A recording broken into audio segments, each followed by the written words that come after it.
World के सबसे अमीर लोगों की लिस्ट में कौन नहीं आना चाहेगा? कुछ तो बिना कुछ किए भी आना चाहेंगे। वर्ल्ड में सबसे कम समय में अपना रुतबा और अमीर बनने का सफर तय करा है एलन मस्क ने। एलन मस्क आज किसी इंट्रो के मोहताज नहीं है, क्योंकि उनकी पर्सनालिटी ही ऐसी है।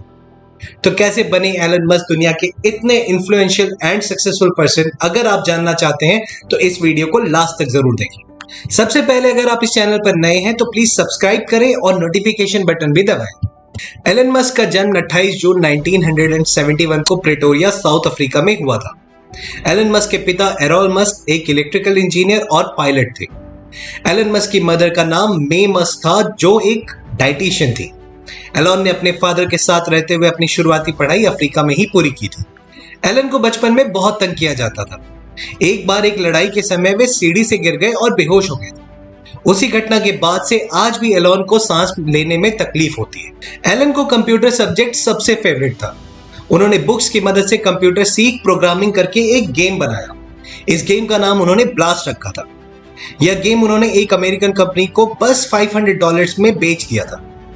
इसी से ही आप उनके चाइल्डहुड से उनकी इंटेलिजेंस के बारे में जान सकते हैं। एलन मस्क बाद में कनाडा जाकर अपनी पढ़ाई पूरी करते हैं और कनाडा की सिटीजनशिप भी हासिल करते हैं। वहां पर यूनिवर्सिटी ऑफ पेनिसिल्वेनिया से फिजिक्स की बैचलर्स की डिग्री प्राप्त कर ली और व्हार्टन स्कूल ऑफ बिजनेस से इकोनॉमिक्स की डिग्री भी ली। उन्होंने अपनी पढ़ाई को केवल पढ़ाई की तरह ही नहीं बल्कि उसे जीवन में भी उतारा था। 1995 में एलन ने फिजिक्स में पीएचडी करने के लिए अमेरिका के स्टैनफोर्ड यूनिवर्सिटी में एडमिशन ले लिया।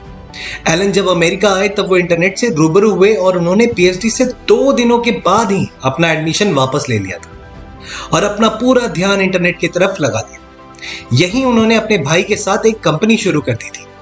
एलन मस्क के अमेरिका जाने से उनकी किस्मत और समय दोनों बदल गए। एलन मस्क ने अपने भाई के साथ जो पहली कंपनी शुरू की थी उसका नाम था Zip2। उसमें उनके शेयर 7% थे और यह एक न्यूज़पेपर को सिटी गाइड करने का काम करती थी। 1999 में यह कंपनी कॉम्पैक्ट के पास चली गई और एलन को उसमें शेयर्स के अकॉर्डिंग लगभग $22 मिलियन मिले। 1999 में उन्होंने अपनी दूसरी कंपनी X.com शुरू की। तब कॉन्फिनिटी नाम की एक कंपनी का भी यही काम था और वह कंपनी भी X.com में मर्ज हो गई और X.com का नाम हो गया पेपाल। उसके बाद एलन मस्क और पेपाल के बोर्ड ऑफ डायरेक्टर्स में अनबनी के चलते उन्होंने पेपाल को बेचने का मन बनाया। बाद में ईबे ने पेपाल को खरीद लिया, जिसमें एलन को $165 मिलियन मिले। एलन ने अपनी पिछली 2 कंपनी से प्रॉफिट कमा के स्पेस में हाथ आजमाने का सोचा। 2003 में वो रशिया गए और वहां पर वह 3 इंटरकॉन्टिनेंटल बैलिस्टिक मिसाइल रॉकेट लेना चाहते थे, लेकिन एक रॉकेट ही $8 मिलियन का था। उन्होंने इरादा बदला और वापस आ गए और रॉकेट साइंस पढ़ने लगे और 1 साल बाद उन्होंने अपना खुद का रॉकेट तैयार किया। उसके बाद उन्होंने स्पेसएक्स कंपनी बना डाली, लेकिन उनका पहला, दूसरा और तीसरा रॉकेट का ट्रायल भी फेल हो गया था। उन्होंने एक बार फिर उन्हीं पार्ट्स और अन्य नई पार्ट्स की मदद से रॉकेट तैयार किया। इस बार उन्हें सक्सेस मिली और उन्होंने बहुत कम कॉस्ट में उसे स्पेस तक पहुंचाया और उसे वापस अर्थ पर सही सलामत ले आए। आज एलन मस्क की स्पेसएक्स के बनाए रॉकेट्स नासा भी यूज करती है, जहां वो बहुत ही कम कॉस्ट में यानी रीयूजेबिलिटी की मदद से रॉकेट को अंतरिक्ष तक पहुंचाते हैं। एलन ने टेस्ला कार्स के जरिए प्राइवेट ट्रांसपोर्टेशन के क्षेत्र में भी रिवोल्यूशन ला दी। टेस्ला इलेक्ट्रिकल व्हीकल बनाने वाली कंपनी है जिसका नाम एलन मस्क के नाम के साथ आता है। 2004 में जब एलन मस्क इस कंपनी में आए तो उस समय ये इलेक्ट्रिकल व्हीकल बनाती थी, लेकिन उन पर कॉस्ट बहुत ज्यादा आता था, जिसके कारण यह व्हीकल मार्केट में बिल्कुल नहीं बिकती थी। एलन के बाद इस कंपनी में उन्होंने बहुत ही सस्ते रेट्स में इलेक्ट्रिकल कारों का निर्माण करवाया और मार्केट में बहुत तेजी से यह कारें बिकने लगी, जिससे टेस्ला आज इतनी बड़ी कंपनी है कि पूरे वर्ल्ड में इनकी कारें जाती हैं।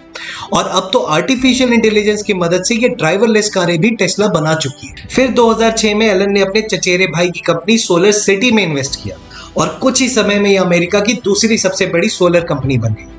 2013 में एलन ने इस कंपनी का टेस्ला में मर्जर किया और आज सोलर सिटी और टेस्ला मिलकर नई टेक्नोलॉजी के साथ बहुत अच्छी कार्स बना रही हैं। और फिर आया वर्जिन हाइपरलूप, जो एक अमेरिकी ट्रांसपोर्ट टेक्नोलॉजी कंपनी है जो वैक्यूम ट्रेन के एक वर्जन हाइपरलूप नाम के हाई स्पीड टेक्नोलॉजी कॉन्सेप्ट के कमर्शियलाइजेशन का काम करती है।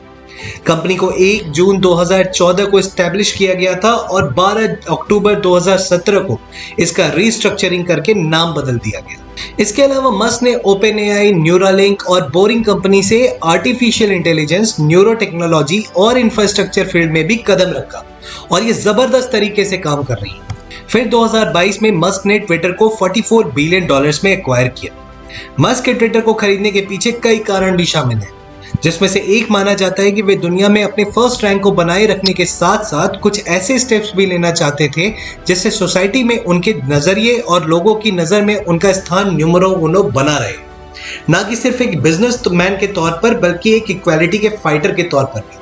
ट्विटर को लेकर ये कदम उनको काफी सुर्खियों में लाता दिखाई दिया है, जिससे एलन मस्क काफी चर्चा में नजर आते दिखाई दिए। इसके बारे में और जानने के लिए ऊपर लिंक में वीडियो को जरूर देखें। एलन की प्रोफेशनल लाइफ के साथ साथ उनकी पर्सनल लाइफ भी काफी दिलचस्प है। एलन मस्क ने 2000 में जस्टिन बिल्सॉन से शादी की और इस शादी से उनके टोटल 5 बच्चे हुए, लेकिन 2008 में जस्टिन और एलन का तलाक हो गया था। उसके बाद उन्होंने 2010 में तालुला रियाल से शादी की, लेकिन यह शादी भी ज्यादा दिन नहीं चली और 2012 में उनका तलाक हो गया। आपको हैरानी होगी कि 2013 में एलन मस्क ने तीसरी शादी एक बार फिर से तालुला रियाल से की और उनका 2016 में फिर से तलाक हो गया। एलन के टोटल 7 बच्चे। ये कहना गलत नहीं होगा कि हम एक जीनियस के लाइफ के प्रोग्रेस को देख रहे हैं जिनके पास ऐसी फौज है जो आंख बंद करके उनकी बात पर भरोसा करती है और एलन के विजन को अपना फ्यूचर मानती है। तो कमेंट बॉक्स में कमेंट कर जरूर बताएं कि आप एलन मस्क के बारे में और उनकी सोच के बारे में क्या सोचते हैं। मैं उम्मीद करता हूं कि आपको ये वीडियो पसंद आई होगी और आप इसे ज्यादा से ज्यादा लोगों के बीच में शेयर करेंगे और लाइक भी करेंगे। जय हिंद।